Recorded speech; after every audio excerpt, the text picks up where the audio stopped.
Arĩmi a Mwĩcirĩngĩri, Mirera hamwe na matura mangĩ maria makuhĩrĩirie rũnyanjara rwa nyamũ rwa Longonot mwena wa Naivasha no gũkaya kumana na kũnyamario nĩ nyamũ cia gĩthaka. Arĩmi aya moigĩte mĩgũnda yao ĩkoretwo ĩkĩhithũkĩrwo mahinda kwa mahinda nĩ nyamũ ici iria cianangaga magetha mao na kũmatiga magũmĩirwo nĩ ng'aragu. Hata ukilima chochote hiyo manyati inakuja inaharibu, lakini shamba yenyewe ni mzuri, ukipanda chochote inaiba. Sasa saa hii ni kutoka tu nje nikitafuta vibarua juu sasa shamba nikiangalia shamba ni machozi inatoka juu unalima nyati zinaishi kuingia, zinakata waya, zinaingilia kila mahali, zinakula kila kitu. Ni kumana na ũ arĩmi aya morĩtie rũhonge rwa kũriĩra nyamũ cia gĩthaka KWS kũiriga rũnyanjara rũrũ nĩguo nyamũ itige kũmanyamaria, na oho makoria thirikari kũmahe ũteithio wa irio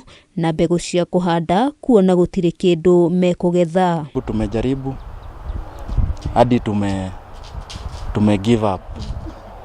So kama mimi nilikuliwa shamba karibu 1 eka na ilikuwa na chakula kila aina. Wakati tulijaribu kuwapigia simu hawakukuja hiyo usiku, walikuja kesho yake wakapiga picha wakaenda nayo.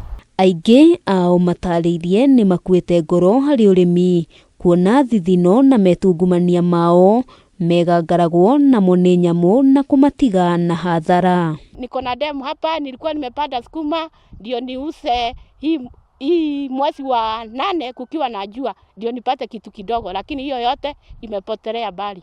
Hii mwaka hakuna kitu, tutaenda tu sokoni kununua chakula. Ngĩribotera Kameme TV, rĩtwa rĩakwa nĩ Wambui wa Njũgũna.